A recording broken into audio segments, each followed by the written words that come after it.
All right, we'll do it live. We'll do it live. I don't know what to write down more about Alcaraz versus Medvedev, which is the second men's semifinal, which we're going to preview right now. It's close. The head-to-head is 1-1, and it's going to be super close, I think. Who are we picking? Medvedev, Alcaraz. They've both made it to the semifinals. They both look great. And yeah, we're going to break down how they got here. We're going to preview the matchup. And we're going to take a look at the men's semifinals right now on this episode of The Slice.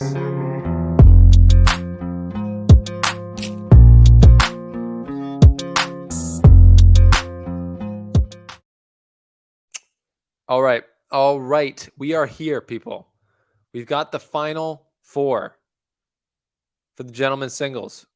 If anyone else noticed, Jannik Sinner looks massive in this photo. Like, look. Look at how big Jannik Sinner looks compared to Medvedev. Like, he's big, but he's not that big, I don't think. And in the women's, which we will preview in a different video, we've got upsets, obviously. We got Jabeur, Sabalenka on the bottom half. That's going to be pretty much the final. And yeah, in a different video, we're going to break that down, those semifinal matchups, big time. So yeah, thanks for being here. Let's take a look. I didn't have a chance yet at the Wimbledon, at the odds from our sponsor, CoolBet, who is the official betting partner of The Slice. Sinner Djokovic, we already looked at last night.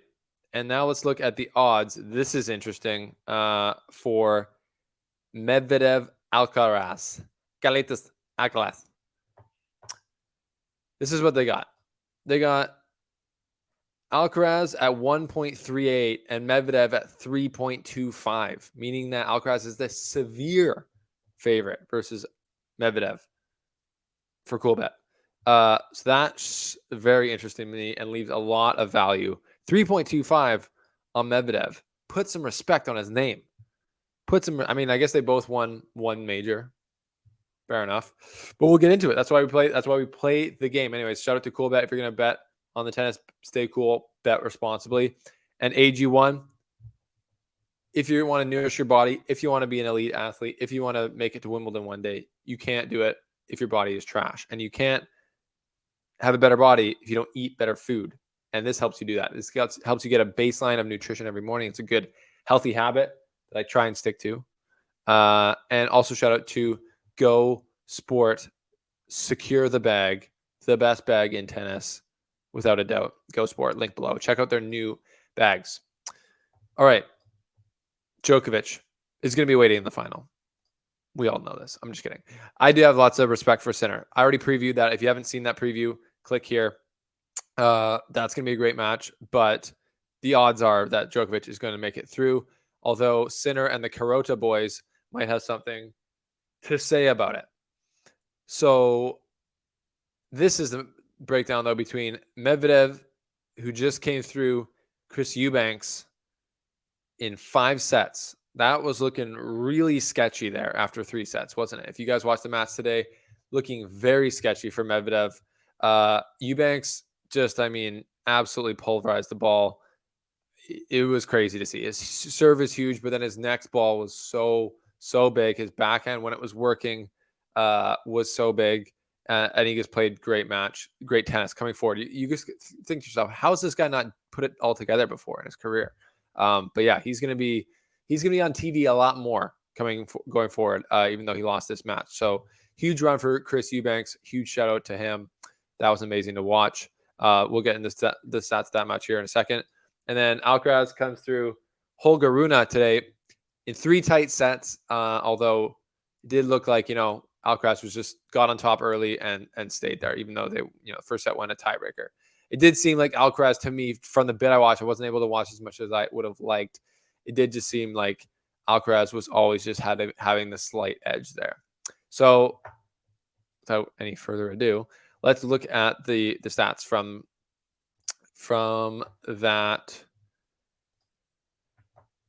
these 2 matches.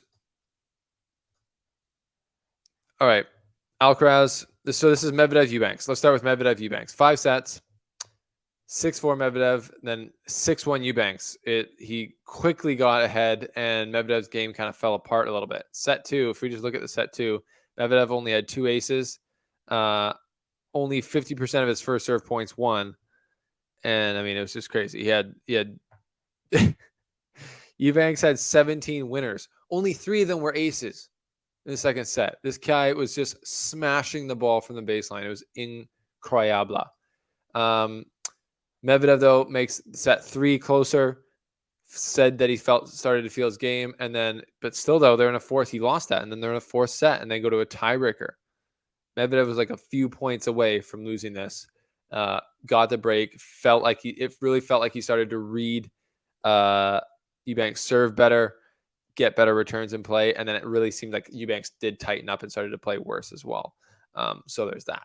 But that's what winners do. They stay cool and they let you beat yourself. So Medvedev gets through. Alcaraz, Runa, Alcaraz ahead in every single stat, which makes sense. 35 winners for Alcaraz, only 4 aces. Big stat here, though. First serve points won, 79%. That's pretty good. That's good for Alcaraz. He's going to need to do a lot of that tomorrow. 62% first serve in, that's decent. And 71%. His second serve is so good. Even though Runa is a great returner, wasn't able to handle that. So he came forward at a great pace, winning almost 80% of his net points.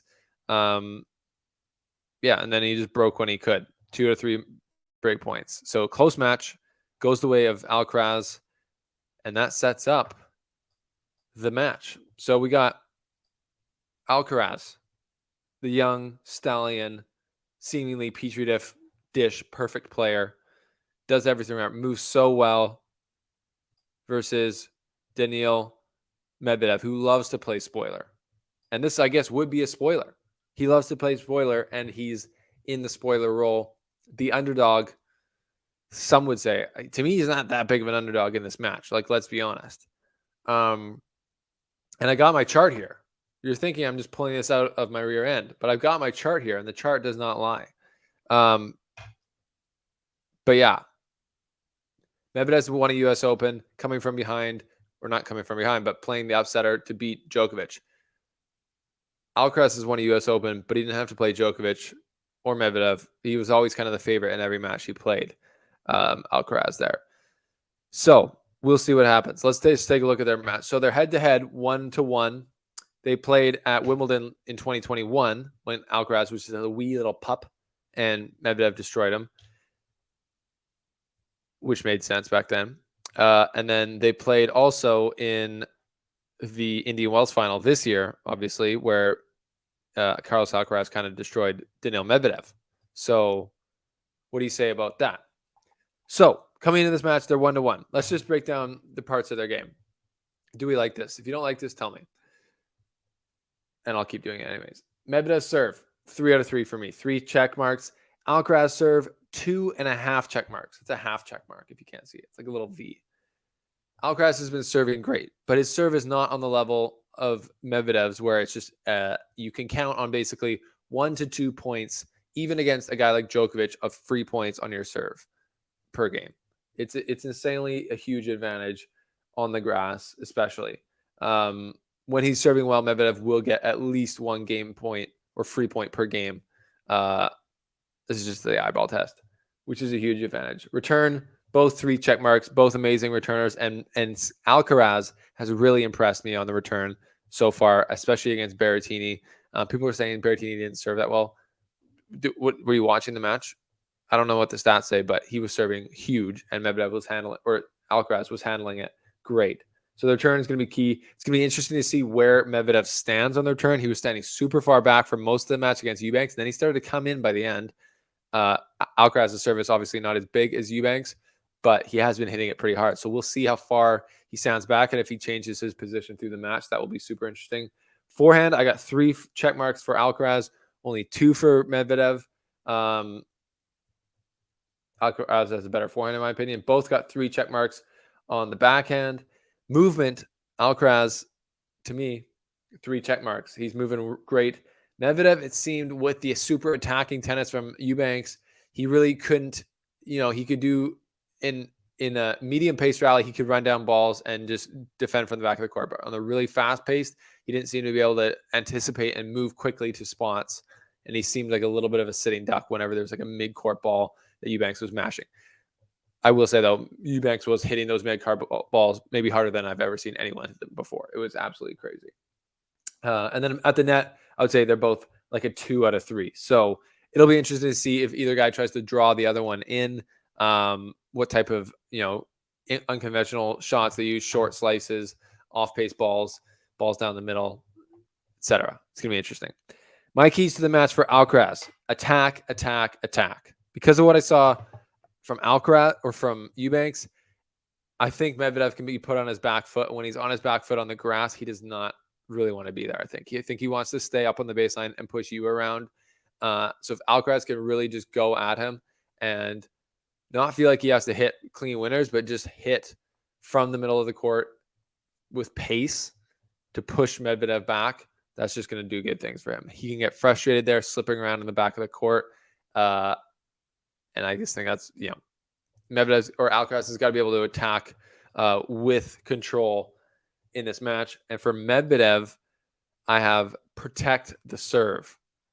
If he's getting broken a lot, which I don't expect happening, but when he did get broken by Eubanks, it was really hard to get that back. And with the way that Alcaraz is serving and following everything up, it's going to be hard as well to get that back. So he's got to protect his serve. He's got to serve well. But again, I think this match is way closer than the odds are showing. So yeah, if we had to do a prediction, I am leaning Alcaraz because just the all-round game, the movement is a big thing. He's figured out how to take the small start, like initial steps, and then just get full pace. And he looks super comfortable out there. He's hitting the forehand up the line well, which has always been his less comfortable shot than the forehand cross court. So I am leaning Alcaraz, but like 2%, like barely over half towards Alcaraz. I got a lot of respect for Medvedev, and I think either guy can challenge Djokovic in the final for sure. They both won majors. Medvedev's beat Djokovic in a final. Obviously, it's different here on grass. But I mean, my main point about all this is what a Final Four. Great Final Four. I think Tenny Sandgren on Twitter said, these are the 4 best players in the world right now. And if I go back 1 second here, I go back and look at the power rankings before the tournament. I'm just going to pull it up here. Where are we? I believe the power rankings was Djokovic by a lot, Carlos Alcaraz, Daniil Medvedev, and then Jannik Sinner, number 7, behind Fritz, Tsitsipas, and Zverev. So yes, shame on me. I will admit it. I'll admit it. A lot of you said Sinner should be higher. You did say it. If you said that, you can put your hand up in the comments and say, I said that. Put respect on my name. You did say that. You said Sinner should be higher, and I didn't listen. But he's in the semifinal now, and he's going to try and win and get the win of his life on Friday against Djokovic. So this will have to wait till Friday. I can't wait. Alcaraz versus Medvedev. It's going to be lit. It's going to be awesome. And let me know your predictions below. I'm leaning slightly Alcaraz, but I would probably put a little money on Medvedev to hedge that. Not going to lie. Anyways, thanks for being here. Thanks for subscribing, liking the video, checking out all the links from our sponsors below. We will see you next time here on the show.